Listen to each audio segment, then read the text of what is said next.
Gentleman yields back. Chair now recognizes myself for questions. Mr. Mattis, you mentioned in your testimony that there was a shortage of expertise in the federal government with respect to China. Would you say that our government is ill prepared for what China currently has with respect to their schemes against our government and our way of life? Does the government have a plan? I would put it this way, that we are unprepared. We don't have enough China expertise to execute our own policy. So we're using, for example, we were asking a department to enforce a major piece of trade legislation, and yet for a couple of years they were relying on Google Translate for their language resources. And explain why that's important, that we do have a plan. And that's the purpose of this hearing. And I apologize that there are, clowns like the last questioner that get off topic. But explain why that's important to have a plan. Well, in some form or another, nearly every federal department has some role to play, whether it's because they fund research and therefore they have a responsibility to maintain the integrity of that research. They have a responsibility in some form to protecting constitutional rights and the exercise of those, which the CCP is attempting to restrict inside the United States. So you can kind of go down each one and see that. Exactly. Colonel Newsom, what is unrestricted warfare, China's master plan to destroy America? What unrestricted warfare refers to is the Chinese approach to going after its enemy, and the United States is the one they call their main enemy. That publication states that the battlefield will be everywhere, right? That's right. What does that mean for America? It means anything goes. We tend to expect a war to start on the day the shooting starts, and we say we're at war. To the Chinese, we're already at war. You've said that U.S. needs its own political warfare strategy against the Chinese Communist Party. What should that look like? Well, it needs to be first a comprehensive plan that you use every tool you've got, economic, financial, media, propaganda, but more than anything, you've got to have an awareness you're actually at war.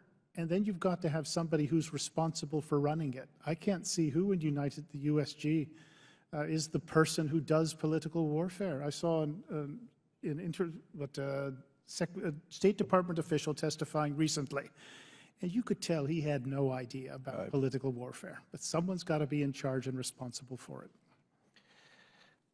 So, General Spaulding, how does the Chinese Communist Party differ from the Soviet Union in its approach to political warfare against America?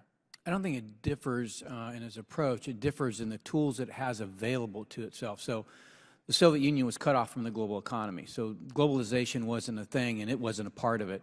And then furthermore, Silicon Valley hadn't developed all the tools of influence and technological reach into our own homes, into each individual citizen. So those tools far surpass anything that were available to the Soviet Union in terms of active measures. So how could our methods of combating the Soviet Union work against the Chinese Communist Party? Well, as I mentioned previously, bringing back COCOM, bringing back the U.S. Information Agency, making public diplomacy an independent effort within the executive branch, and then focusing all the agencies and departments of the executive branch on this political warfare. For example, right now you have within the White House, you have the National Security Council focused on national security, you have National Economic Council focused on trade, and they fight over what challenges are coming in because of the Chinese Communist Party. They need to be united.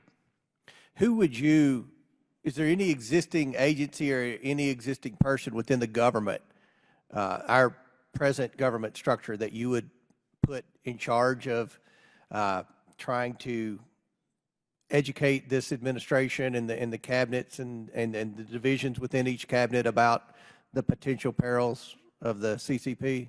Well, that's the job of the intelligence agencies, but they're not really focused on political warfare. So unless you get them to basically lead off that effort in terms of explaining to the executive branch what political warfare is, and until you unite all the agencies and departments against this threat, you're not going to do anything against it. Mr. Mattis, is there, I'll ask each of you, is there a single person or agency in the government that should be in charge of that? Do you agree with the intelligence community, or you have?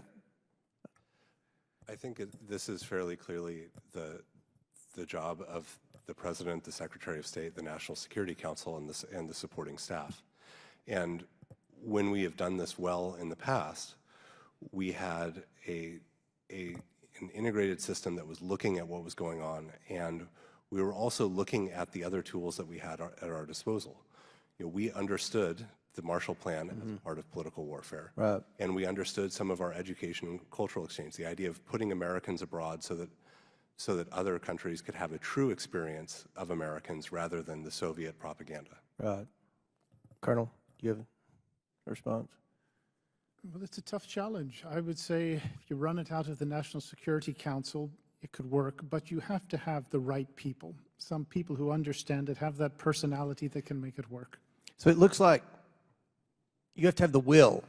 You have to, first of all, understand the threat that China poses. You have to have the will to combat China before we could task agencies and specific people with a business model to combat China's growing influence in the United States. And it's kind of like you have to have a will to secure the border before you can secure the border.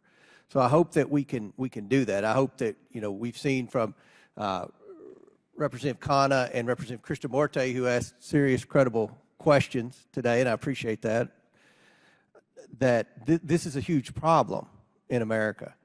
And it doesn't sound like our government right now is taking it very seriously, and we need to change that. And I hope that the work of this committee moving forward, and hopefully we can continue to find a couple of reasonable members of the committee on the other side of the aisle to work in a bipartisan manner to see that happens. So that concludes our questioning.